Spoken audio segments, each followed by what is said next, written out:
ភាពអន្តរជាតិនេះខ្ញុំសម្រាប់ជ្រើសរើសយកព័ត៌មានចំនួន5មកជម្រាបជូនប្រិមិត្តបាទគឺព័ត៌មានទី1នេះគឺជាសេចក្តីរាយការណ៍របស់សារព័ត៌មាននៅក្នុងប្រទេសកម្ពុជាគឺខ្មែរ Times ហើយនឹងការផ្សាយតាម Facebook របស់ខាងនាយករដ្ឋមន្ត្រីកម្ពុជាគឺលោកហ៊ុនម៉ាណែតផងដែរគឺបានបង្ហាញឲ្យដឹងថាខាងមេដឹកនាំកម្ពុជានិងមេដឹកនាំ FBI របស់សហរដ្ឋអាមេរិកបានជួបប្រជុំគ្នានៅថ្ងៃពុធទី22កក្កដានេះហើយបានបញ្ញាសហការគ្នាបង្ក្រាបឧក្រិដ្ឋកម្មឆ្លងដែនបន្ថែមទៀតព័ត៌មានទី2គឺជាសេចក្តីរាយការណ៍របស់ទីភ្នាក់ងារសារព័ត៌មាន Reuters ហើយនិងសារព័ត៌មានថៃជាច្រើនដូចជា Bangkok Post ហើយនិង Khao Sod ក៏បានផ្សាយផងដែរគឺបានឲ្យដឹងថាប្រទេសថៃគាត់សាងសង់របងអចិន្ត្រៃយ៍ចប់ដំណាក់កាលទី1បាទក្រោយពីមានការប៉ះទង្គិចជាមួយនឹងកម្ពុជាក៏ប៉ុន្តែរបងនេះគឺក៏មានការច្រឡំគឺនៅក្នុងតំបន់ដែរមានការឯកភាពគ្នាយូរមកហើយតាំងពីមុនការប៉ះទង្គិចគ្នាបាទប៉ុន្តែការដាក់ចំណងជើងពេលខ្លះធ្វើឲ្យយើងមានការច្រឡំគិតច្រឡំផងដែរបាទ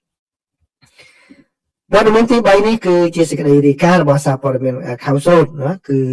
បន្ទាប់ពីនិយាយម្ដងហើយកម្ពុជាប្រតិកម្មឥឡូវនេះរដ្ឋមន្ត្រីការបរទេសថៃបានចេញមកនិយាយម្ដងទៀតហើយលើកនេះគឺបន្ទោសកម្ពុជាវិញថាជាអ្នកបិទទ្វារមិនឲ្យមានការចរចាព្រំដែនគោកនឹងគឺថាមិនដល់ជាប់កាំងការលើកមុនគាត់និយាយថាកម្ពុជាប្រើអ៊ុនខ្លះនឹងចឹងបិទទ្វារសម្រាប់ការចរចាព្រំដែនគោកតែពេលកម្ពុជាប្រតិកម្មទៅវិញទៅឥឡូវនេះគាត់ចេញមកវិញនិយាយទៅមកបន្ទោសកម្ពុជាវិញម្ដងមកបន្ទោសកម្ពុជាទៀតបាទអញ្ចឹងខ្ញុំនឹងជួនថាតើគាត់និយាយយ៉ាងម៉េចលោកសិស្សភូមិកាត់កែវនៅក្នុងព័ត៌មានពិស្ដារណាបាទហើយព័ត៌មានទី3នេះគឺជាការវិវត្តមួយផ្សេងទៀតគឺឥឡូវនេះក្រុមប្រតិភូធុរកិច្ចអាមេរិកអាស៊ានណាបានជួបនាយករដ្ឋមន្ត្រីរបស់កម្ពុជាហើយបានបញ្ជាក់ជាថ្មីនៅការផ្ដល់សេវានិងផលិតផលរបស់សហរដ្ឋអាមេរិកដែលមានគុណភាពខ្ពស់ហើយចង់នាំចូលបន្ថែមទៀតពង្រីកបន្ថែមទៀតនៅក្នុងទីផ្សាររបស់កម្ពុជាហើយព័ត៌មានចុងក្រោយនេះគឺជាការវិវត្តគួរឲ្យចាប់អារម្មណ៍ផងដែរគឺខាងក្រុមហ៊ុនសហរដ្ឋអាមេរិកគឺក្រុមហ៊ុនគេហៅថាប្រតិសន្យាហិរញ្ញវត្ថុបាទគឺបានន័យថាក្រុមហ៊ុនសម្រាប់ផ្ដល់ហិរញ្ញវត្ថុផ្ដល់ថវិកាដែលមានឈ្មោះថាទុនលេ Finance គឺបានបើកដំណើរការនៅក្នុងប្រទេសកម្ពុជាបានន័យថាអ្នកដែលត្រូវការទិញទំនិញរបស់សហរដ្ឋអាមេរិកមួយចំនួនដែលមាន credit ល្អកេរ្តិ៍ឈ្មោះល្អមានចំណូលត្រឹមត្រូវអាចនឹងទទួលបានប្រាក់កម្ចីការប្រាក់អីហ្នឹងសម្រាប់ទិញរថយន្តទិញរបស់ប្រើប្រាស់មួយចំនួនដោយប្រើមូលនិធិនេះបាទនេះគឺជាព័ត៌មានសំខាន់ដែលខ្ញុំចង់ក្រងសម្រាប់ប្រិយមិត្តទាំងអស់គ្នានៅក្នុងកម្មវិធីបច្ចុប្បន្នភាពអន្តរជាតិព័ត៌មានទី1នេះគឺជាសេចក្តីរាយការណ៍របស់ខាងកាសែតភាគច្រើនគឺកាសែតខ្មែរ Times ហើយនឹងការផ្សាយតាម Facebook របស់នាយករដ្ឋមន្ត្រីកម្ពុជាបើយោងតាមការផ្សាយនេះគឺឲ្យដឹងថាខាង FBI ហើយនិងកម្ពុជាសន្យាថាសហការគ្នាកាន់តែជិតស្និទ្ធដើម្បីប្រយុទ្ធប្រឆាំងនឹងឧក្រិដ្ឋកម្មឆ្លងដែនប្រទេសកម្ពុជានិងការវិទ្យាល័យស៊ើបអង្កេតសហព័ន្ធ FBI របស់សហរដ្ឋអាមេរិកបានបញ្ជាក់ជាថ្មីនៅការបញ្ញាចិត្តក្នុងការពង្រឹងកិច្ចសហប្រតិបត្តិការសន្តិសុខដោយភាគីទាំងពីរសន្យាថានឹងសហការកាន់តែជិតស្និទ្ធដើម្បីប្រយុទ្ធប្រឆាំងនឹងឧក្រិដ្ឋកម្មឆ្លងដែនការជួញដូរគ្រឿងញៀននិងការឆបោកតាមអ៊ីនធឺណិតលោកនាយករដ្ឋមន្ត្រីហ៊ុនម៉ាណែតបានជួបជាមួយនឹងលោក Kash Patel នាយក FBI នៅថ្ងៃពុធនេះនៅវិមានសន្តិភាពជាកន្លែងដែលមេដឹកនាំទាំងពីរបានពិភាក្សាអំពីការពង្រីកកិច្ចសហប្រតិបត្តិការទ្វេភាគីលើការអនុវត្តច្បាប់និងសន្តិសុខតំបន់ក្នុងអំឡុងពេលនៃកិច្ចប្រជុំលោក Patel បានថ្លែងអំណរគុណដល់រដ្ឋាភិបាលកម្ពុជាចំពោះភាពជាដៃគូជិតស្និទ្ធជាមួយនឹង FBI និងបានសរសើរកិច្ចខិតខំប្រឹងប្រែងថ្មីរបស់កម្ពុជាក្នុងការបង្ក្រាបប្រតិបត្តិការឆបោកតាមអ៊ីនធឺណិតលោកបានសង្កត់ធ្ងន់ថាការឆបោកតាមអ៊ីនធឺណិតគឺជាបញ្ហាប្រឈមសកលបាទជាជាងការទទួលខុសត្រូវរបស់ប្រទេសណាមួយតែឯងដែលលោកបានមានប្រសាសន៍ថាកិច្ចសហប្រតិបត្តិការក្នុងតំបន់និងអន្តរជាតិដែលរឹងមាំគឺមានសារៈសំខាន់ក្នុងការដោះស្រាយការគំរាមកំហែងដែលកំពុងកើនឡើងគឺជាជាងការស្ដីបន្ទោសដាក់គ្នាថាប្រទេសណា ធ្វើប្រទេសណាមិនបានធ្វើនោះបាទលោក Patel បានបញ្ជាក់ជាថ្មីនៅការបញ្ញាចិត្តរបស់សហរដ្ឋអាមេរិកក្នុងការបន្តគ្រប់គ្រងនៅភាពជាដៃគូជាមួយភ្នាក់ងារអនុវត្តច្បាប់របស់កម្ពុជាលោកក៏បានសម្ដែងទំនុកចិត្តផងដែរថាទំនាក់ទំនងកម្ពុជាសហរដ្ឋអាមេរិកនឹងបន្តពង្រឹងជាការឆ្លើយតបវិញគឺលោកហ៊ុនម៉ាណែតបានស្វាគមន៍ចំពោះសន្ទុះវិជ្ជមាននៃទំនាក់ទំនងទ្វេភាគីលើគ្រប់វិស័យរួមមានសេដ្ឋកិច្ចពាណិជ្ជកម្មវិនិយោគទុនការពារជាតិនិងសន្តិសុខលោកនាយករដ្ឋមន្ត្រីបានមានប្រសាសន៍ថាកម្ពុជានិងសហរដ្ឋអាមេរិកបានសហការរក្សាកិច្ចសហប្រតិបត្តិការប្រកបដោយប្រសិទ្ធភាពក្នុងវិស័យសន្តិសុខនិងបានបញ្ជាក់ជាថ្មីអំពីការបញ្ញាចិត្តរបស់កម្ពុជាក្នុងការធ្វើការយ៉ាងជិតស្និទ្ធជាមួយទីក្រុង Washington ដើម្បីប្រយុទ្ធប្រឆាំងនឹងឧក្រិដ្ឋកម្មឆ្លងដែនការជួញដូរគ្រឿងញៀនការក្លែងបន្លំឆបោកតាមអ៊ីនធឺណិតជាដើមលោកហ៊ុនម៉ាណែតក៏បានប្រកាសផងដែរថាកម្ពុជានឹងធ្វើជាម្ចាស់ផ្ទះនៃសន្និសីទអន្តរជាតិស្តីពីការប្រយុទ្ធប្រឆាំងនឹងការឆបោកតាមអ៊ីនធឺណិតនៅក្នុងខែកញ្ញាឆ្នាំ2026ដែលមានគោលបំណងពង្រឹងកិច្ចសហប្រតិបត្តិការអន្តរជាតិដើម្បីដោះស្រាយបញ្ហាប្រឈមក្នុងតំបន់និងសកលលោកដែលបង្កឡើងដោយការឆបោកតាមអ៊ីនធឺណិតលោកក៏បានថ្លែងអំណរគុណដល់សហរដ្ឋអាមេរិកចំពោះកិច្ចសហប្រតិបត្តិការជាបន្តបន្ទាប់របស់ខ្លួនក្នុងការចែករំលែកព័ត៌មានស៊ើបការសម្ងាត់និងកម្មវិធីកសាងសមត្ថភាពសម្រាប់មន្ត្រីអនុវត្តច្បាប់កម្ពុជាមុននឹងបញ្ចប់កិច្ចប្រជុំលោកហ៊ុនម៉ាណែតនិងលោក Patel បានផ្លាស់ប្ដូរទស្សនៈលើអធិភាពនាពេលអនាគតសម្រាប់កិច្ចសហប្រតិបត្តិការសន្តិសុខកម្ពុជាសហរដ្ឋអាមេរិកដែលបានបញ្ជាក់ពីសារៈសំខាន់នៃការចែករំលែកព័ត៌មានជាបន្តបន្ទាប់និងការបណ្ដុះបណ្ដាលវិជ្ជាជីវៈដើម្បីបង្កើនកិច្ចខិតខំប្រឹងប្រែងប្រឆាំងនឹងឧក្រិដ្ឋកម្មឆ្លងដែនការជួញដូរគ្រឿងញៀននិងការក្លែងបន្លំតាមអ៊ីនធឺណិតបាទនេះជាព័ត៌មានទី1ហើយព័ត៌មានទី2នេះគឺជាសេចក្តីរាយការណ៍របស់ទីភ្នាក់ងារសារព័ត៌មាន Reuters ហើយមានសារព័ត៌មានថៃក៏បានរាយការណ៍ដែរប៉ុន្តែខ្ញុំសូមដកស្រង់ពីសារព័ត៌មាន Reuters ទីភ្នាក់ងារសារព័ត៌មាន Reuters បានរាយការណ៍ថាយោធាថៃបាននិយាយនៅថ្ងៃពុធទី22ខែកក្កដានេះថាប្រទេសថៃបានបញ្ចប់ការសាងសង់ផ្នែកដំបូងនៃរបងព្រំដែនអចិន្ត្រៃយ៍តាមបណ្ដោយផ្នែកខ្លះនៃព្រំដែនរបស់ខ្លួនជាមួយនឹងកម្ពុជាខណៈដែលភាពតានតឹងនៅតែបន្តកើតមានរវាងប្រទេសជិតខាងអាស៊ីអាគ្នេយ៍ទាំងពីរបន្ទាប់ពីការប្រយុទ្ធគ្នាពីរជុំកាលពីឆ្នាំមុនអគ្គមេបញ្ជាការកងកម្លាំងការពារជាតិរបស់ថៃលោកឧត្តមសេនីយ៍ឧក្រិដ្ឋប៊ុនថានិនបានពិពណ៌នាអំពីបន្ទះបេតុងរឹងមាំប្រវែង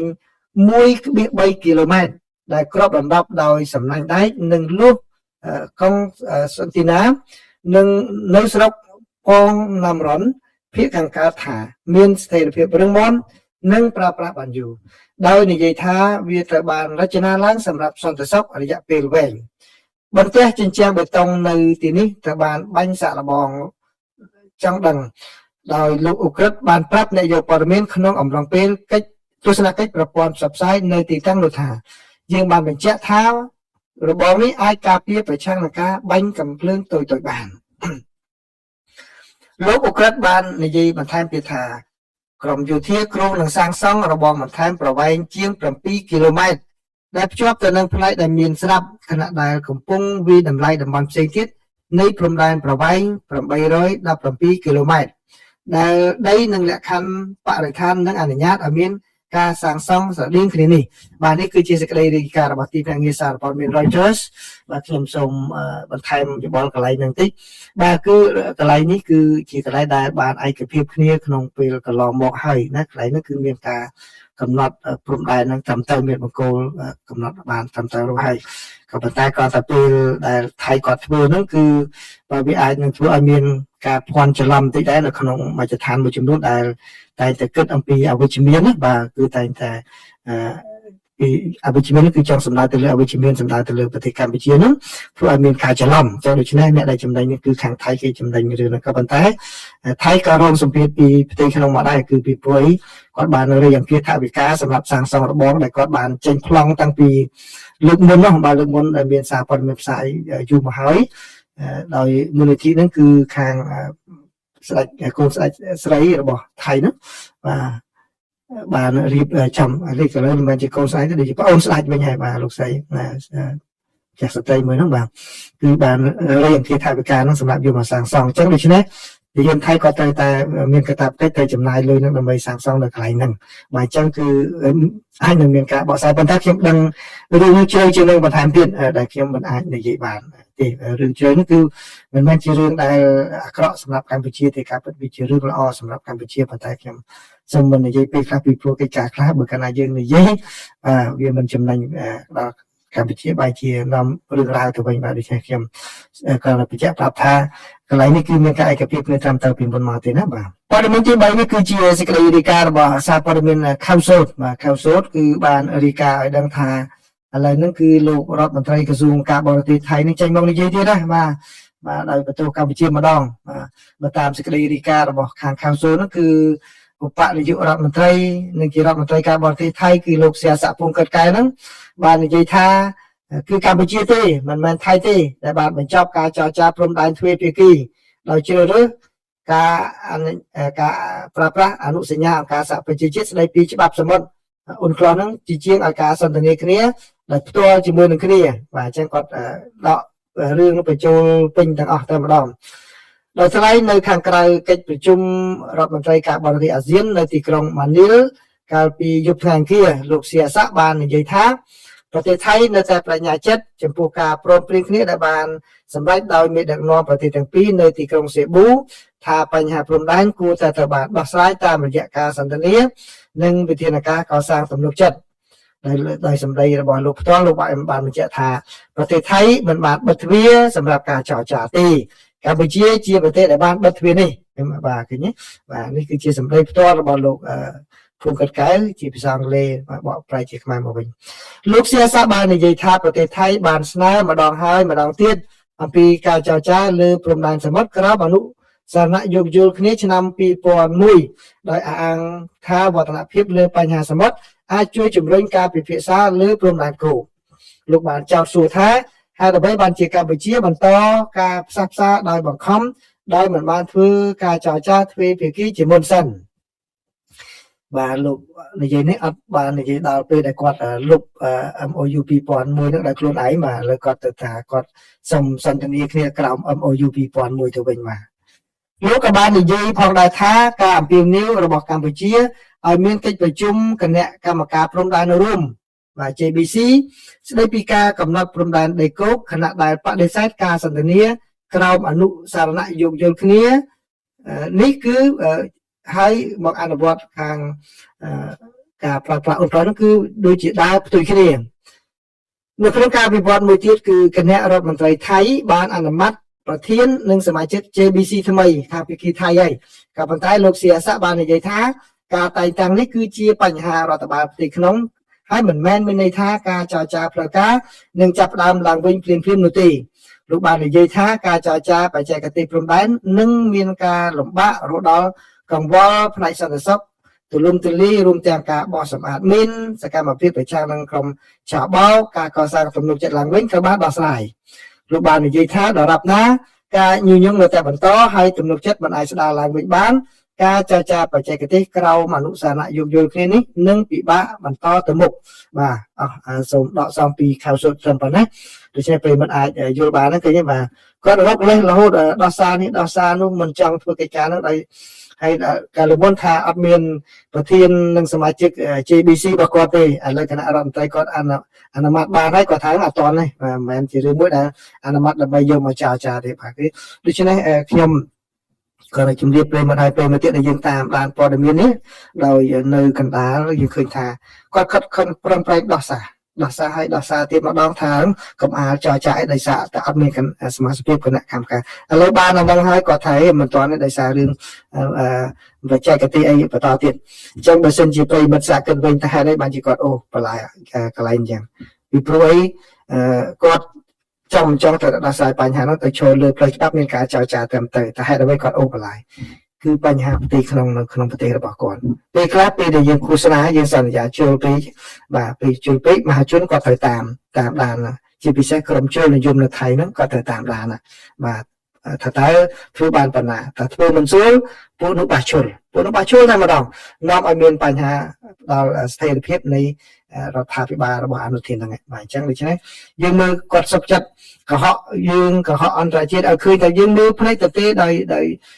មិនថាគឺជួខាងណាឈរខាងណាគឺដឹងថាគាត់កុហកម្ដងលេខចូលលោកឡើងអញ្ចឹងបានន័យថា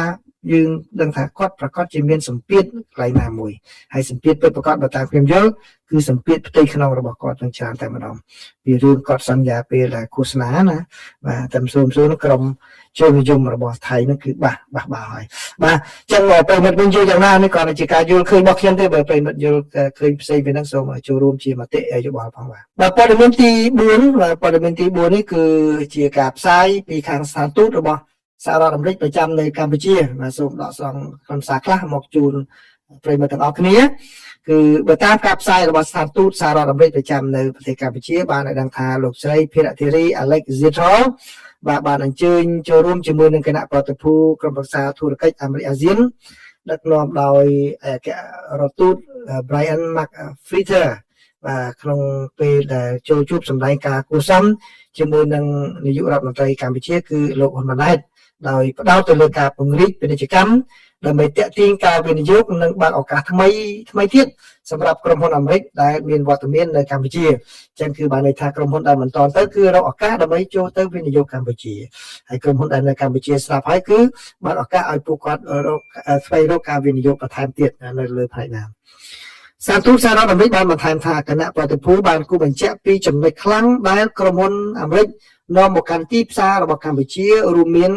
ផលិតផលនិងសេវាកម្មលំដាប់ពិភពលោកការអនុវត្តធុរកិច្ចដែលប្រកបដោយទំនុកចិត្តបច្ចេកវិទ្យាទំនើបនិងការវិនិយោគរយៈពេលវែងលើកម្មករនិយោជិតនិងសហគមន៍ក្នុងស្រុកការចូលរួមកាន់តែច្រើនឡើងពីសហរដ្ឋអាមេរិកនៅក្នុងវិស័យពាណិជ្ជកម្មដែលអាចបង្កើតការងារអភិវឌ្ឍសមត្ថភាពធនធានមនុស្សរបស់កម្ពុជានិងជួយផ្សារភ្ជាប់អាជីវកម្មរបស់កម្ពុជាជាមួយនឹងទីផ្សារសកលបាទនេះគឺជាការលើកឡើងរបស់ខាងស្ថានទូតសហរដ្ឋអាមេរិកប្រចាំនៅកម្ពុជាបាទឃើញរូបនេះគឺសរសើរដែរឃើញអ្នកនៅឆ្វេងដៃគេបងប្អូននេះគឺJack Munizបាទគាត់ជាជនជាតិភូមាអាមេរិកខាងនេះJackបាទពីមុនឡើងគាត់ជាប្រធានព័ត៌មានរបស់ខាង USABC ពី ASEAN Business Council បាទហើយគាត់ឡើងអនុប្រធានផងបានឡើងធំគាត់ភូមិប្រពន្ធគាត់ស្គាល់ខ្ញុំស្គាល់ទាំងគាត់ដែរប្រពន្ធគាត់ធ្វើការជាអ្នកផ្សាយ VOA នៅជាភាសាភូមិបាទចែកប្រពន្ធចែកក្មេងៗបាទនៅឆ្វេងគេបងរូបនៅឆ្វេងគេបងប្រុសម្នាក់បាទស្បែអ្នកស្រីភិរតិរីបាទព័ត៌មានទី5ព័ត៌មានចុងក្រោយនេះគឺជាការផ្សាយរបស់ស្ថានទូតរបស់សហរដ្ឋអាមេរិកប្រចាំនៅកម្ពុជាផងដែរបាទគឺបើតាមស្ថានទូតសហរដ្ឋអាមេរិកបានឲ្យដឹងថាលោកស្រី Catherine Diop អនុប្រធានស្ដីទីនៃស្ថានទូតសហរដ្ឋអាមេរិកបានចូលរួមជាមួយនឹងលោក Kevin Witchcraft ដែលជាប្រធានក្រុមប្រឹក្សាពិបាលនៃក្រុមហ៊ុន RMA បាទដើម្បីចូលរួមក្នុងការបើកដំណើរការក្រុមហ៊ុនគេហៅថាផតិសន្យាហិរញ្ញវត្ថុទន្លេបាទទន្លេដែលជាក្រុមហ៊ុនបត់សម្ព័ន្ធរបស់ក្រុមហ៊ុន RMA បាទដែលហើយនេះគឺជាការមួយដែលបើតាមសាទូតសហរដ្ឋអាមេរិកបានបញ្ជាក់ថាជាឧទាហរណ៍មួយទៀតនៃការវិនិយោគទុនអាជីវកម្មរបស់សហរដ្ឋអាមេរិកដែលកំពុងតែកើនឡើងនៅក្នុងប្រទេសកម្ពុជាក្រុមហ៊ុន RMA Group ហ្នឹងគឺមានប្រវត្តិយូរអង្វែងមកហើយក្នុងការនាំយកម៉ាកល្បីៗរបស់អាមេរិកដូចជា Ford, Swenson និង Krispy Kreme មកជូនអតិថិជនកម្ពុជាបាទហើយសាទូតបានបន្ថែមថាជាមួយនឹងការបើកដំណើរការគ្រឹះស្ថានបតិសន្យាហិរញ្ញវត្ថុទន្លេបាទ Finance នៅកម្ពុជាគឺក្រុមហ៊ុន RMA Group កំពុងពង្រីកលទ្ធភាពទទួលបានហិរញ្ញប្បទានដែលមានទំនួលខុសត្រូវដែលជាគ្រឿងការគ្រប់គ្រងដ៏សំខាន់មួយសម្រាប់កំណើនសេដ្ឋកិច្ចនៅទូទាំងប្រទេសកម្ពុជាហើយថាទូបានបញ្ជាក់ថាសហរដ្ឋអាមេរិកបន្តគ្រប់គ្រងបរិយាកាសអាជីវកម្មបើកចំហដែលមានតម្លាភាពនិងមានការប្រកួតប្រជែងនៅក្នុងប្រទេសកម្ពុជាដែលជំរុញការច្នៃប្រឌិតពង្រីកជំរឿនរបស់អ្នកប្រើប្រាស់និងជំរុញការអភិវឌ្ឍសេដ្ឋកិច្ចប្រកបដោយចីរភាពហើយស្ថានទូតបានអបអរសាទរដល់ក្រុមហ៊ុន RMA Group និងក្រុមនិងគ្រឹះស្ថានបតិសន្យាហិរញ្ញវត្ថុទន្លេបាទនៅក្នុងការបើកឱកាសវិនិយោគនៅកម្ពុជាបន្ថែមទៀតនេះបាទដូច្នេះក្នុងរយៈពេលនេះគឺដូចជាមានព័ត៌មានពីសហរដ្ឋអាមេរិកច្រើនជាពិសេសការសន្យាវិនិយោគផងកិច្ចសហប្រតិបត្តិការជាបន្ត ទាំងខាងផ្នែកសន្តិសុខនិងខាងយោធាផងដែរបាទសង្ឃឹមថាការដំណើរការទៅមុខបានល្អប្រសើរអញ្ចឹងអរគុណប្រិយមិត្តច្រើនដែលចូលមកទទួលយកការចែករំលែកព័ត៌មានរបស់ខ្ញុំនេះបាទលើសូមត្រឡប់មកមើលប្រិយមិត្តដែលទៅចូលក្រោយគេបាទលោកពូសុផាជំរាបសួរលោកពូសុផាចូលមកជិតចាប់អដែរបាទជំរាបសួរលោកពូចន្ទរិទ្ធក៏ថាយោបល់គេធ្វើសកម្មភាពញុះញង់តាមតំបន់ថៃកាន់កាប់ខុសច្បាប់នៅការនិយាយបែបនេះដើម្បីលួងចិត្តពួកជននិយមថៃដែលគ្រប់គ្រងរដ្ឋាភិបាលក្រោមការឃោសនារបស់អនុទិនបាទចន្ទរិទ្ធនិយាយនឹងត្រូវនៅភ្ជាប់រឿងមាននឹងឆាបោកទៀតយីលោកអាសាបានហ្សូនហ្វុនក៏ថាតាសៀមនិយាយកុហកចង់បានដែលយើងស្ដាប់ទៅទូលដែលយើងយកទៅហើយចង់តែប្រាប់ទៀតធ្វើបែបហ្នឹងទេបាទបូណាចាស់ធ្វើដូចម៉េចបាទធ្វើការជាមួយគ្នាហាក់ដើម្បីធ្វើតែឯងបាទបរមីសហក៏ចូលដែរណាគិតទៅពួកថៃពួកកាអុចអាបំភ្លៃចាច់រឿងមែនប្រហែលប្រទេសនេះមានបង្រៀនជំនាញបំភ្លៃហើយមើលទៅពួកនេះបំភ្លៃមិនខ្មាស់គេសោះបាទចាំមកថាពេលខ្លះយើងមើលទៅក្រក់មើលមែនតើមករយៈចុងក្រោយនេះថៃគាត់និយាយចេញមកបាទដឹងច្រើនគឹមភៀននុនកាន់ជំរាបសួរក្មួយគឹមអេងគៀងបាទជំរាបសួររបស់សួរគឹមបាទជំរាបសួរបងបរមីសៃហៈលោកហៃឡុងក៏បានចូលដែរណាអ្នកបងពុទ្ធីជំរាបសួរអ្នកបងបាទហើយអ្នកបងប្រុសផងដែរលឿងអេងសាមបាទអូខេបាទចឹងអរគុណច្រើនណាអរគុណច្រើនសូមទទួលស្គាល់ជំរាបសួរប្រិមិត្តប៉ុណ្ណេះបាទចឹងសូមអរគុណសូមជម្រាបលារៀបត្រីសួស្តី